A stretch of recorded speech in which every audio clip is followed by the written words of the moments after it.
भारत में कृषि, सोच के देखिए, सिर्फ एक इंडस्ट्री नहीं है, ये तो देश की धड़कन है। ये हमारी अर्थव्यवस्था, हमारी संस्कृति और करोड़ों लोगों की रोजमर्रा की जिंदगी की बुनियाद है। तो चलिए भारत की इस जीवन रेखा की गहराइयों में उतरते हैं। ये आंकड़ा देखिए, 2/3। ये अपने आप में एक पूरी कहानी कहता है। ये दिखाता है कि भारत की कितनी बड़ी आबादी आज भी सीधे तौर पर अपनी रोजी रोटी के लिए जमीन से जुड़ी हुई है। जी हाँ, देश की 2/3 आबादी, और यही बात हमें सीधे भारतीय कृषि की सबसे बड़ी चुनौती पर ले आती है। 1 अरब से ज्यादा लोगों का पेट भरना और साथ ही देश के उद्योगों के लिए कच्चा माल भी तैयार करना, ये एक बहुत बड़ी जिम्मेदारी है। तो अपने इस विश्लेषण के पहले हिस्से में हम इसी कोर प्रॉब्लम को समझने की कोशिश करेंगे। मतलब कैसे हमारी हजारों साल पुरानी खेती की परंपराएं आज के दौर की बढ़ती आबादी और बाजार की जबरदस्त मांगों का सामना कर रही हैं। ये एक तरह से आप कह सकते हैं परंपरा और आधुनिकता के बीच की एक दौड़ है। अच्छा, तो अब आते हैं हम अपने दूसरे सेक्शन पर। यहाँ हम ये देखेंगे कि आखिर इन दबावों के जवाब में भारत में खेती के कौन-कौन से अलग-अलग तरीके अपनाए गए हैं। ये तरीके बताते हैं कि कैसे किसानों ने वक्त और जरूरत के हिसाब से खुद को बदला है। तो शुरुआत होती है सबसे पुराने, सबसे पारंपरिक तरीके से, जिसे हम कहते हैं प्रिमिटिव सबसिस्टेंस फार्मिंग। ये वो खेती है जो हमारे पूर्वज हजारों सालों से करते आ रहे हैं, जिसका मकसद बस अपने परिवार का पेट भरना था। इसका एक बहुत ही जाना माना सिस्टम है स्लैश एंड बर्न या कर्तन दहन प्रणाली। इसमें होता क्या है कि किसान जमीन के टुकड़े को साफ करते हैं, उस पर कुछ साल खेती करते हैं और फिर उसे प्रकृति के हवाले छोड़कर आगे बढ़ जाते हैं, ताकि वो जमीन नेचुरली अपनी फर्टिलिटी वापस पा सके। नॉर्थ ईस्ट इंडिया में इसे झूम खेती भी कहते हैं। असम की रिंजा की ये कहानी इस कॉन्सेप्ट को एक चेहरा देती है। वो अपने परिवार को जमीन साफ करते देख के खुश तो होती है, लेकिन उस मासूम को ये नहीं पता कि कुछ सालों में ही उस जमीन की उपजाऊ शक्ति कम हो जाएगी और फिर उसके परिवार को एक नए जमीन के टुकड़े की तलाश में आगे बढ़ना पड़ेगा। अब यहाँ पर एक बहुत दिलचस्प मोड़ आता है। देखिए दबाव ने कैसे खेती के तरीके बदल दिए। जहाँ आबादी का दबाव ज्यादा था, वहाँ शुरू हुई गहन जीविका कृषि। इसका सिंपल सा मतलब है छोटी सी जमीन पर ढेर सारी मेहनत, ताकि परिवार के लिए ज्यादा से ज्यादा अनाज उगाया जा सके।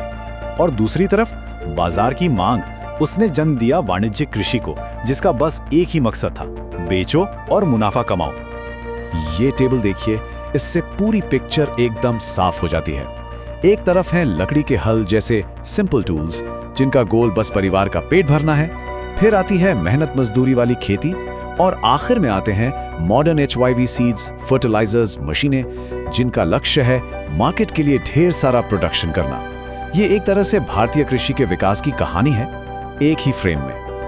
तो अभी तक हमने खेती के कैसे पर बात की है ना। अब फोकस शिफ्ट करते हैं क्या और कब पर। इस सेक्शन में हम भारत के 3 मुख्य फसल मौसमों को समझेंगे, जो आप कह सकते हैं पूरे देश की खेती की लय और ताल यानी रिदम सेट करते हैं। तो भारत की खेती का पूरा कैलेंडर इन 3 मौसमों पर चलता है। पहला खरीफ, जो मॉनसून के साथ आता है। सोचिए, चावल, कपास। फिर आती है रबी, सर्दियों की फसल, जैसे गेहूं और सरसों। और इन दोनों के बीच में गर्मियों के एक छोटे से गैप में आता है जायद का मौसम, तरबूज, खीरा, इन सब चीजों के लिए। अच्छा, अब मौसम तो समझ आ गए। चलिए इसे एक उदाहरण से और बेहतर समझते हैं। हम एक ऐसी फसल को देखेंगे जो फूड क्रॉप नहीं है, लेकिन देश की इकोनॉमी के लिए बहुत बहुत जरूरी है। जी हाँ, हम बात कर रहे हैं कपास की। हर फसल का ना अपना एक अलग मिजाज होता है, अपनी अलग जरूरतें होती हैं। कपास को क्या चाहिए?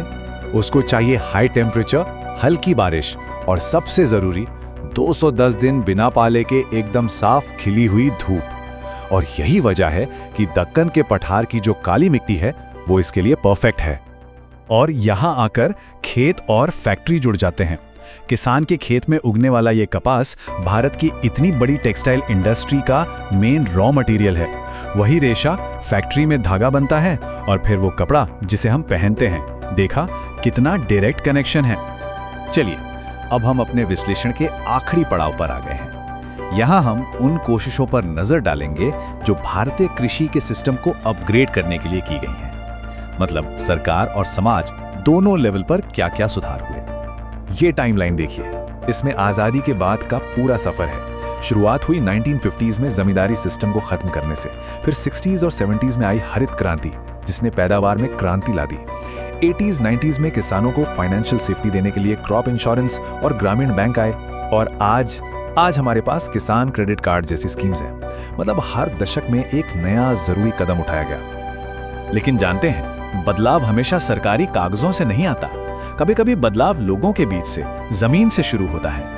अब हम एक ऐसे ही अनोखे आंदोलन की बात करेंगे जो किसी कानून से नहीं बल्कि दिल से शुरू हुआ था। इसे नाम दिया गया रक्तहीन क्रांति, यानी ब्लडलेस रेवोल्यूशन। ये था विनोबा भावे का भूदान ग्रामदान आंदोलन। सोच के देखिए, उन्होंने अमीर जमींदारों से अपील की कि वो अपनी जमीन का कुछ हिस्सा अपनी मर्जी से उन किसानों को दान कर दें जिनके पास बिल्कुल जमीन नहीं थी। ये महात्मा गांधी के ग्राम स्वराज के सपने को जमीन पर उतारने की एक शांत लेकिन बहुत शक्तिशाली कोशिश थी। तो हमने खेती के तरीके देखे, फसलों के मौसम समझे और सुधार की कोशिशों पर भी बात की। लेकिन ये सब हमें एक बहुत बड़े सवाल पर लाकर खड़ा कर देता है। बढ़ती आबादी, क्लाइमेट चेंज का खतरा और नई टेक्नोलॉजी, इन सब के बीच भारतीय कृषि का भविष्य क्या है? सोचिएगा जरूर, क्योंकि इसका जवाब हम सबकी जिंदगी से जुड़ा है।